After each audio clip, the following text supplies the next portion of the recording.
¿Qué tal? El día de hoy nosotros le vamos a presentar cómo se monetiza la seguridad en aplicaciones. Y pues bueno, esto tiene que ver con un problema común al que nos enfrentamos en las empresas, ya que quieren ellos justificar el costo de comprar una herramienta de ciberseguridad para poder proteger a su empresa. Entonces, si no tienen las herramientas financieras para poder documentar esto ante el gerente o el jefe de área, pues es muy difícil empezar a implementar la seguridad. Entonces, nos vamos a presentar. ¿Qué tal? Muy buenas tardes. Mi nombre es Ronen Riesenfeld. Yo soy ingeniero de soluciones de Checkmarx. He estado por más de 25 años en el área de las tecnologías de información. Tengo varios años de experiencia desarrollando y en los últimos años me he dedicado a incorporar la seguridad en los procesos de desarrollo, utilizando metodologías como DevSecOps y viendo toda la parte de automatización. Bueno, yo soy Rubén Cárdenas. Yo me encargo de ser este consultor de ciberseguridad estratégico. Yo voy a las empresas y me encargo de valorar cómo está su entorno y poder ayudarles a decidir qué proyectos deben de realizar, ¿no? Si deben realizar un proyecto de pentesting, un proyecto de application security, montar un SOC, o sea, dependiendo de las necesidades de los clientes. Y bueno, aquí hay un concepto importante que es el tema de el ROSI. El ROSI es el concepto de ciberseguridad para lo que la mayoría de la gente conoce como el ROI, que es el retorno de la inversión. Entonces, la organización OEA establece que un porcentaje del 10.94% se considera un retorno alto.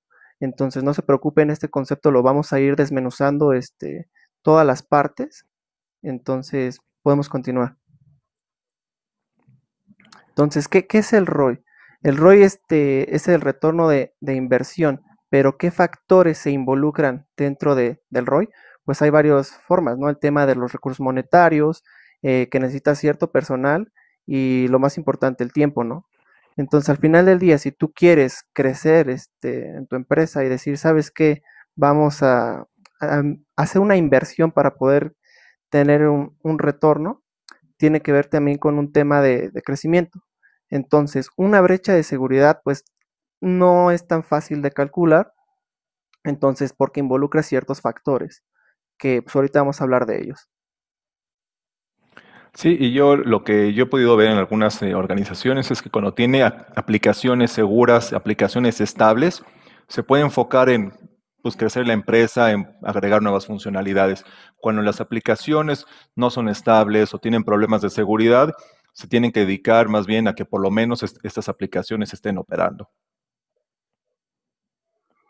Claro, bueno, entonces, ¿por qué no podemos utilizar el ROI en ciberseguridad? Pues básicamente porque no hay una relación directa de, ¿sabes qué? Si compro un SIEM o un WAF, voy a tener una ganancia en la empresa, sino tenemos que verlo desde otro punto de vista. O sea, tenemos que enfocarnos en el tema de el ahorro y pues la prevención de pérdidas y el costo de oportunidades. Bueno, entonces, ¿qué le llamamos a esto de prevención de pérdidas? Al final del día, no hay una correlación directa entre el ahorro que te proporciona una herramienta de seguridad, pero sin embargo sí hay distintas características, ¿no? Por ejemplo, para el ahorro que obtiene una organización, te debes de hacer varias preguntas, ¿no? O sea, ¿cuáles son las pérdidas? Y tienes que ver y cuestionarte a nivel empresa cuáles son los costos de recuperar datos, qué pasa si uno de los sistemas se me cae, qué pasa si no puedo recuperar esos datos, qué pasa si hay una exfiltración de datos, ya estoy con un incumplimiento ante ciertas reglas internacionales. Entonces son muchas preguntas que nos tenemos que hacer para poder justificar este tema del ROSI. Así es, y tenemos que estar enfocados en que una inversión en ciberseguridad no es que nos genere más dinero, nos va a ahorrar, vamos a tener menos pérdidas en la eventualidad de un incidente de ciberseguridad. Y aquí es importante que consideremos estar en contacto con el departamento de finanzas, porque necesitamos saber qué impacto tiene cada uno de los sistemas que estamos protegiendo. ¿Qué pasaría si el sistema de cajas, por ejemplo, no funciona? ¿Cuánto dinero perderíamos si ese sistema no funciona? Si tenemos algún otro sistema, ¿qué pasa si ese sistema no está operando? ¿Cuánto dinero se pierde? Todo esto hay que tomarlo en cuenta cuando estamos haciendo la inversión en ciberseguridad. Para esto está el ROSI, que es el retorno de inversión en seguridad. Esta fórmula nos ayuda a calcular cuánto estamos ganando o dejando de perder gracias a una inversión que hacemos en seguridad. Tiene varios elementos. Uno de los elementos es el costo o el impacto que tiene un incidente de seguridad en nuestra organización. Otro es la efectividad de las soluciones que estamos incluyendo como medidas de seguridad. La seguridad debe ser por capas. Entre más capas tengamos es mucho mejor porque se aumenta el porcentaje de efectividad. Y los costos que esto conlleva, cuánto estamos invirtiendo tanto en las herramientas como en la operación. Esta fórmula nos ayuda a asociar los riesgos con los gastos de un incidente y, bueno, y con la inversión que tenemos que hacer. Un dato importante que tenemos que tomar en cuenta es cuál es la pérdida anual esperada. Esto quiere decir cuál es el costo de un incidente de seguridad. Esto debe de incluir los costos directos que nos afectan, por ejemplo, el robo de datos se debe considerar, así como los costos indirectos, si hay que hacer un análisis forense para detectar dónde estuvo la falla, y necesitamos contratar proveedores para hacer revisiones, los costos de recuperar los sistemas que fueron afectados, todo eso lo tenemos que tomar en cuenta. Y también tenemos que tomar en cuenta la probabilidad que esto ocurra. En Latinoamérica es un poco difícil saber la probabilidad porque no hay muchas mediciones, las organizaciones no todas están obligadas en reportar cuando son hackeadas y entonces es difícil conseguir estos porcentajes. Cada país tiene distintas métricas. Por ejemplo, en México, si buscamos en los medios de comunicación, podemos ver que el 80% de las compañías han tenido un evento de seguridad. Para, para efectos de esta presentación, estamos usando que el costo promedio de un incidente es $1,000,000. Esta cantidad la sacamos de un reporte de Pricewaterhouse, en donde mencionaba que el 30% de las organizaciones tuvieron pérdidas por $1,000,000 por algún incidente de seguridad. Entonces estamos tomando esto como ejemplo.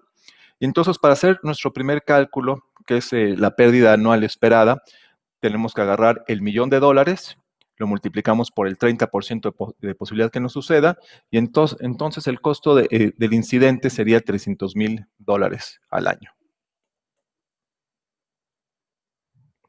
Entonces, la fórmula que hemos visto hasta ahorita, ya tenemos el monto de $300,000. Ese es el monto que vamos a usar para empezar a calcular nuestra fórmula y continuemos con los demás datos. Ahora, si hay un incidente de seguridad o hay un problema de seguridad, siempre va a haber un costo de ingeniería para resolverlo. Siempre vamos a tener que pedirle a un desarrollador o a un ingeniero de operaciones que nos ayude a resolver este problema. Ahora necesitamos también el tiempo de remediación, ya que detectamos el problema, cuánto tiempo nos va a llevar en resolverlo y qué herramientas tenemos para que lo podamos resolver de una manera efectiva. Hay distintos reportes que indican que resolver una vulnerabilidad en las etapas tempranas del ciclo de desarrollo toma alrededor de 4 horas. Aquí quizá 4 horas es mucho para algunas cosas, pero 4 horas puede ser poco para algún otro tipo de falla. Los mismos estudios indican que remediar esta vulnerabilidad unas semanas después o ya en estado de producción puede tomar hasta 20 horas en solucionarse. Entonces, si vemos, hay una diferencia muy significativa en el tiempo que toma la remediación dependiendo del momento en que lo hagamos. Luego tenemos el tiempo de triaje. Triaje es el proceso de revisar las vulnerabilidades, darles la prioridad correspondiente y, bueno, ir asignándolas. Cuáles vamos a resolver antes, cuáles resolvemos después. Esa es la parte del triaje. Vamos a tomar un tiempo de 10 minutos promedio por incidente. Esto toma relevancia en la cantidad de resultados. Si tenemos una solución que nos lanza muchos resultados, pues hay que hacer el triaje de todos estos. Luego tenemos el costo de la solución, cuánto nos cuesta instalarla, ponerla en operación, mantenerla, y el tiempo de detección también es otro factor importante. Si tenemos una solución que tarda en detectar vulnerabilidades horas o días, pues esos son los tiempos que tenemos que tomar en cuenta. Hay otras soluciones que prácticamente lo pueden hacer de inmediato. Necesitamos tener algunas definiciones. Las vamos a utilizar un poco más adelante. Está la definición de verdadero positivo. Esto es simplemente una situación que existe y fue reportada como tal, como está aquí en el ejemplo.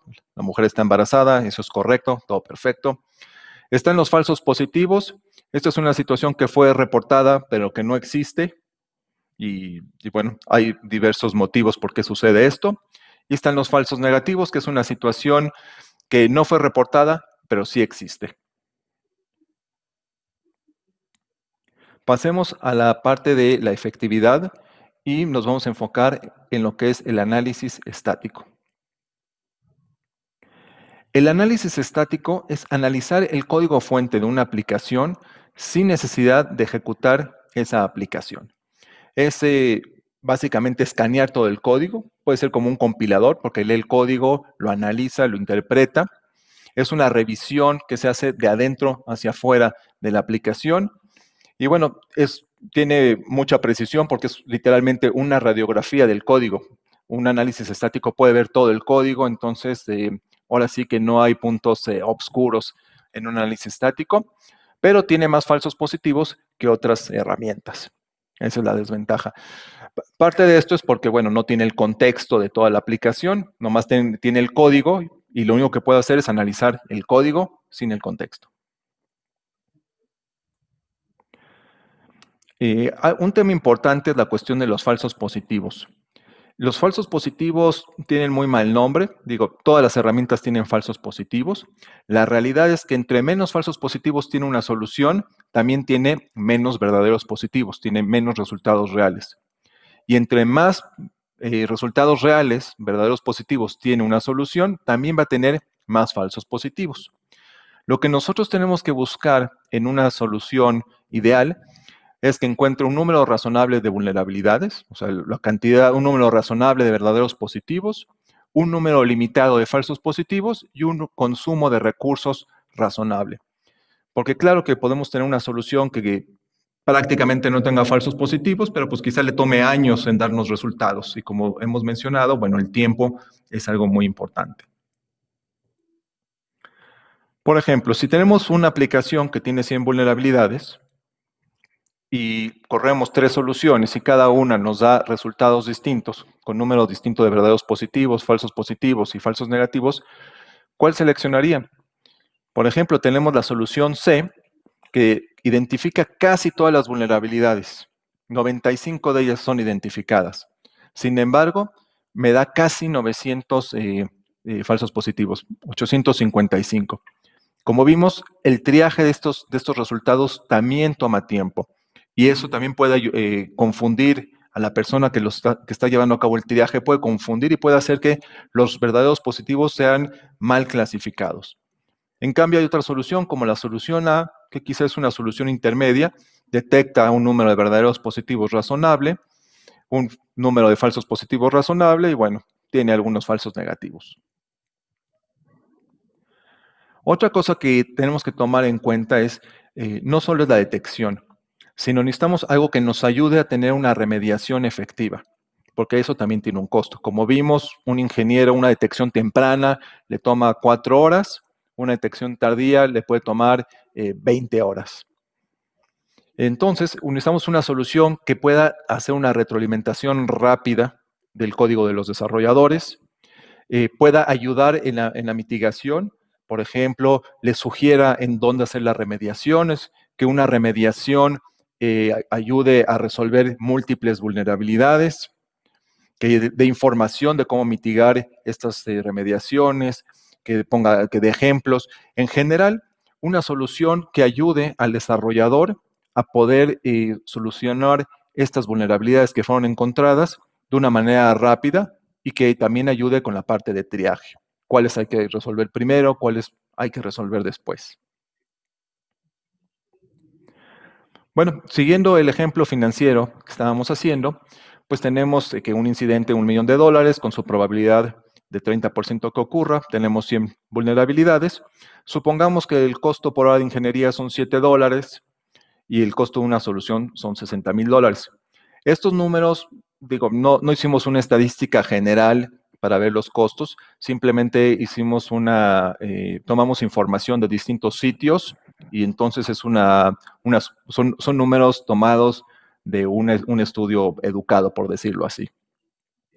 Y entonces si tomamos la solución A, donde tiene 75 verdaderos positivos, 14 falsos positivos, 25 falsos negativos, tenemos que el costo de remediación es $1,785, el costo de tiraje son $102, el costo de la solución, el costo de un incidente, cuál es el total que tenemos que invertir y de esto podemos calcular cuál es la efectividad total de esta herramienta en particular, que en este caso sale 64%. Otra vez aquí no estamos hablando de una herramienta en particular, son datos que tomamos de distintos reportes. Y entonces, si queremos calcular el ROSI del análisis estático, tenemos que nos da un 209%, lo cual es una suma muy buena, una suma muy buena para hacer un porcentaje de efectividad del 64%. Y bueno, ahora lo anterior fue sobre análisis estático, yo les voy a hablar sobre el análisis dinámico. Entonces, ¿cuáles son las principales diferencias? Que aquí el código sí se tiene que estar ejecutando. Entonces, vamos a tener que ejecutar la aplicación y empezar a hacer pruebas con un mindset de un atacante. Entonces, aquí tenemos que ver todos los flujos de entrada, inputs, donde podamos colocar datos para ver cómo reacciona la aplicación. Entonces, aquí no tenemos los detalles internos, o sea, podemos ir más como en un enfoque de caja negra, incluso caja gris, dependiendo ya ahí de la comunicación con el cliente, pero se prueba la aplicación también desde afuera. Entonces, lo mismo, se inyectan inputs, se inyectan, digamos, payloads o, digamos, cosas a las entradas que puedas tener en una aplicación. Y pues la diferencia también radica aquí en que te reporta menos falsos positivos porque es un análisis dinámico. Estás viendo, luego ves si se reporta la vulnerabilidad, a diferencia con SAS que tienes que hacer un poquito más de variaciones.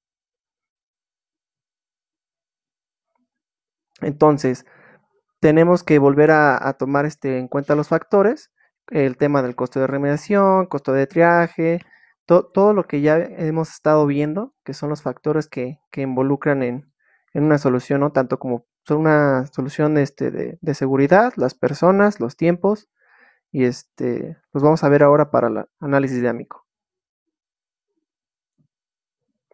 Bueno, entonces, ¿qué pasa? O sea, no significa que con que tú tengas una herramienta SAST, pues ya no necesitas una herramienta DAST. Al final del día lo que buscamos es una seguridad, una responsabilidad compartida. Entonces, cada herramienta ataca puntos diferentes.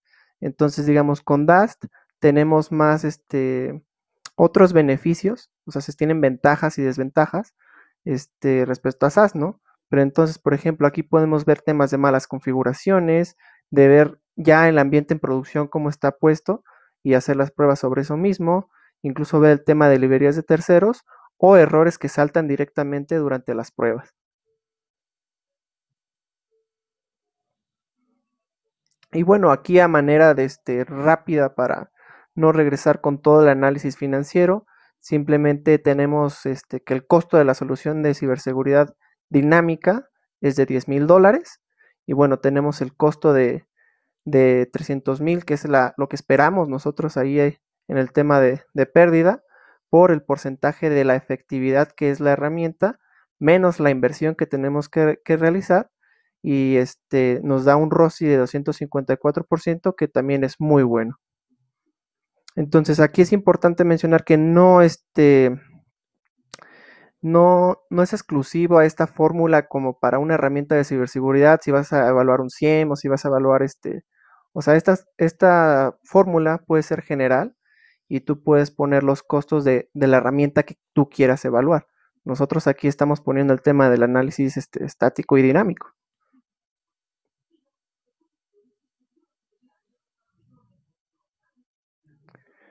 Y pues bueno, aquí también hay otro tema. Nosotros lo que manejamos es SAST, DAST y ahora viene el tema de IAST. ¿Qué es IAST? Aquí tenemos que tener, a nivel de testers, tienen sus pruebas funcionales sobre una aplicación. Entonces, IAST funciona como un agente pasivo que está a la escucha de, de las interacciones que se tienen en una página. Por ejemplo, aquí tenemos el online bookstore, entonces tiene ciertos inputs. Entonces, cuando un tester se carga de hacer sus pruebas funcionales y le mete datos, el agente pasivamente está escuchando y está viendo todo las entradas que recibe la aplicación y te da de cierta manera unas posibles vulnerabilidades que también tienes que hacer su triaje.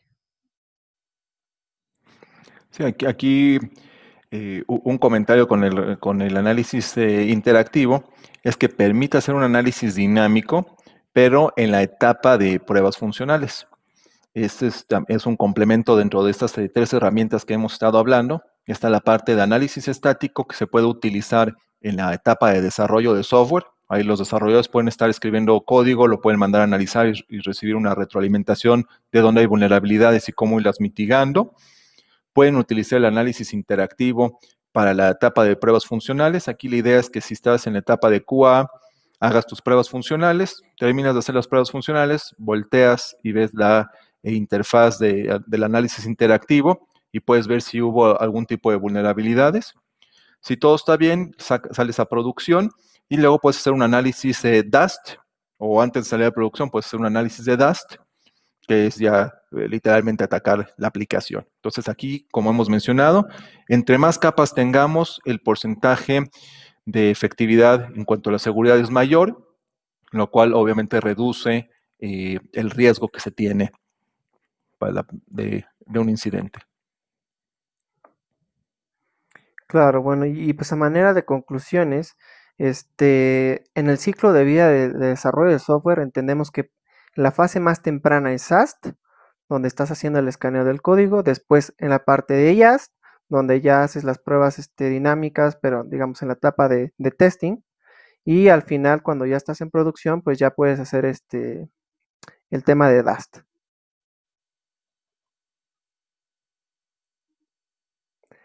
Y bueno, esta slide es importante porque puede generalizar el tema que les venimos comentando hasta ahora y todos los recursos que se involucran dentro de todas las etapas del ciclo de software, ¿no? Entonces, desde qué personas estamos involucrando desde la programación, qué herramientas de ciberseguridad podemos poner. Ah, bueno, en programación podemos poner SAST. Ok, bueno, ahora estamos en la etapa de construcción del software. No, pues podemos poner SCA, Software Composition Analysis, que se encarga de analizar las librerías de software que utilizan los programadores, ¿no? De los terceros. Y después nos podemos continuar al área de pruebas. Y entonces ahí ya en el área de pruebas podemos poder usar IAST y DAS conjuntamente, ¿no? Pero entre más nos vamos hacia la derecha en el desarrollo del ciclo de software, se involucran más personal, involucra más tiempo. Entonces, lo que les queremos dejar como conclusión es una responsabilidad compartida y entre más soluciones de ciberseguridad tengas, más vas a tener un porcentaje de efectividad de validar, porque al final del día, si tú correlas todas las vulnerabilidades que te dan las distintas herramientas, es más probable que sea un verdadero positivo, ¿no? Entonces, ¿qué pasa si SAS me dice que hay una inyección SQL y también IAS me dice que hay una inyección SQL? Ah, pues voy con Dust y la pruebo. Y si valido que sí es una inyección, entonces sí es un verdadero positivo y pues puedes tener un mejor control de la gestión de tus vulnerabilidades. Ahora, aprovechando este slide, si únicamente tenemos una solución, por ejemplo, únicamente hacemos Dust, que está al final del ciclo de desarrollo, y se detectan vulnerabilidades, igual hay que ir con el desarrollador para que él las revise y las mitigue. Y hay que volver a hacer todo el proceso, o sea, de desarrollo, pasarlo a DevOps, pasarlo a seguridad, pasarlo a QA y otra vez hacer todo el proceso. Y eso tiene costos elevados. Lo ideal es la detección temprana, que es en la parte de SAST, la detección en JAST, digo, hay que hacer pruebas dinámicas también, y para eso tenemos también JAST y DAST. Entonces, todo el conjunto de herramientas es muy importante. Y bueno, esta a manera para que también vean todas las herramientas que se pueden incluir dentro del ciclo DevSecOps. Entonces, para que también si no conocen ahí herramientas, este, pues tengan una visión más clara de lo que pueden incluir dependiendo de las etapas.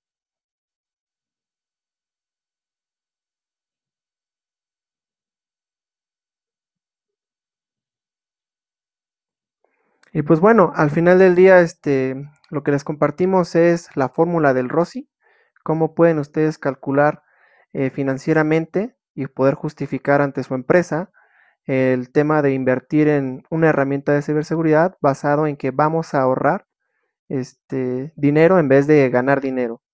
Y pues bueno, que sepan todos los factores que involucra esta fórmula para que ustedes lo puedan adaptar al contexto de su país. Es decir, nosotros tomamos datos de México, pero también tomamos investigaciones sobre Estados Unidos, que pues, es donde tenemos más carnita, hay más datos.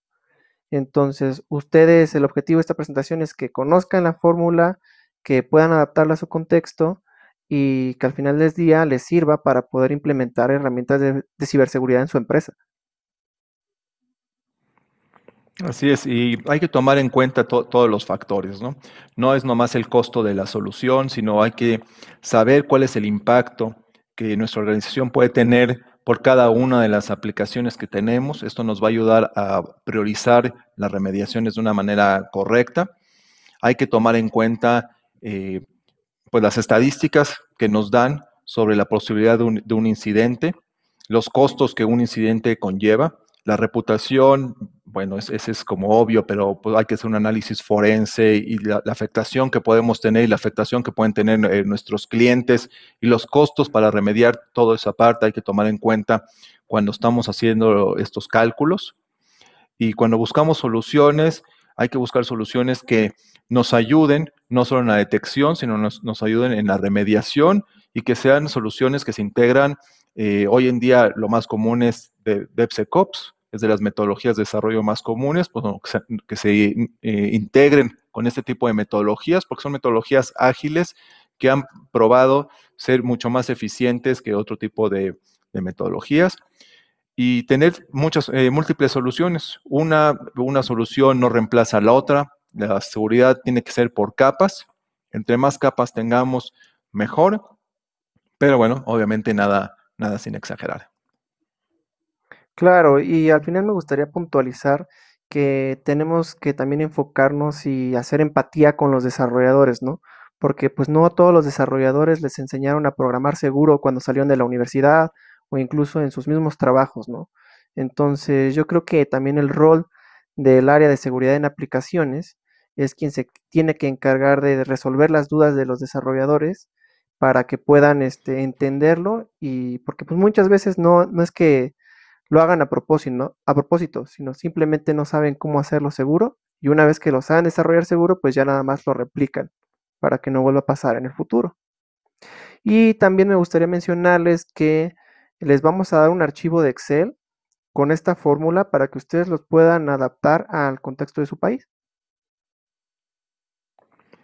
Así es, algo importante es que a mí me ha tocado ver que cuando se empiezan a implementar medidas de seguridad dentro del ciclo de desarrollo, los desarrolladores empiezan a tomar más conciencia sobre la seguridad y su importancia, y entonces eventualmente ellos a voluntad empiezan a programar de manera segura, les empieza a interesar.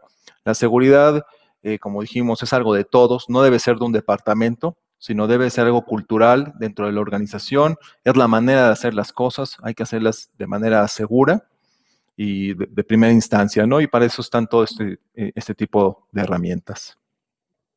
Sí, y también puntualizar el tema de la madurez, porque si en tu empresa no estás aplicando nada de ciberseguridad, y quieres comenzar, pues al final del día, tienes que ir por etapas, ¿no? Entonces, en la primera etapa puedes implementar todas las herramientas que quieras y te va a dar 1000 vulnerabilidades. Entonces, ¿cómo pasas de la etapa uno a la etapa 2? Pues ya tienes que realizar la gestión de esas vulnerabilidades. Entonces, si también no tienes una plataforma que te pueda correlar y centralizar todas las vulnerabilidades de las distintas herramientas de ciberseguridad que ya implementaste, pues puede ser un caos, ¿no? Entonces, también tener aquí pues paciencia y entender bien cuáles son todos los actores que participan y pues poder definir las responsabilidades de qué le toca a cada quien, pues para poder hacer las aplicaciones o la empresa pues más segura.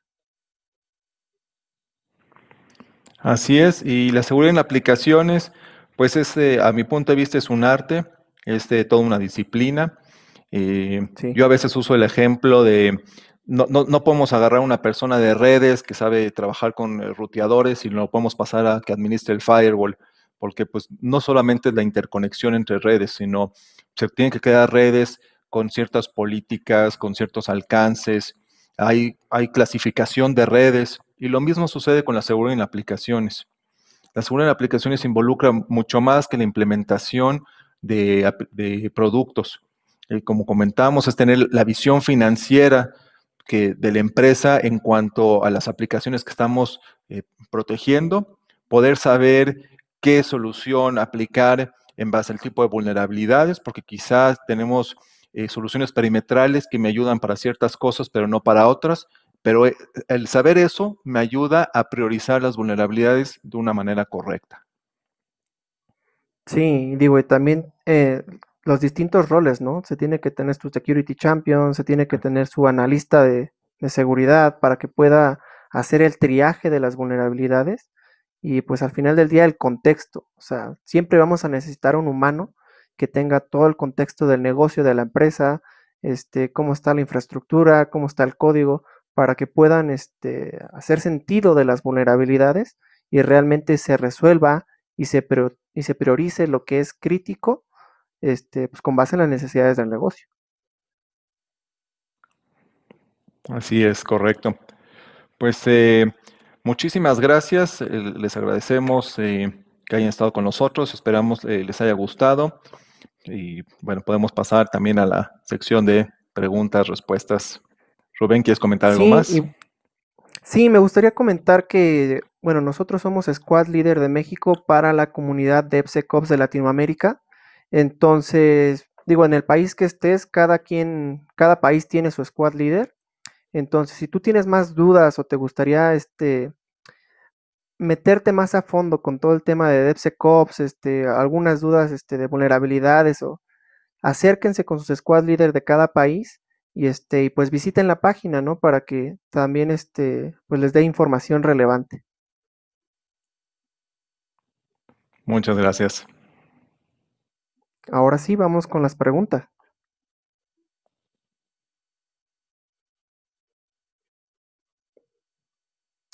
Bueno, Bueno, hasta luego. pues muchas gracias por todo. Hasta luego.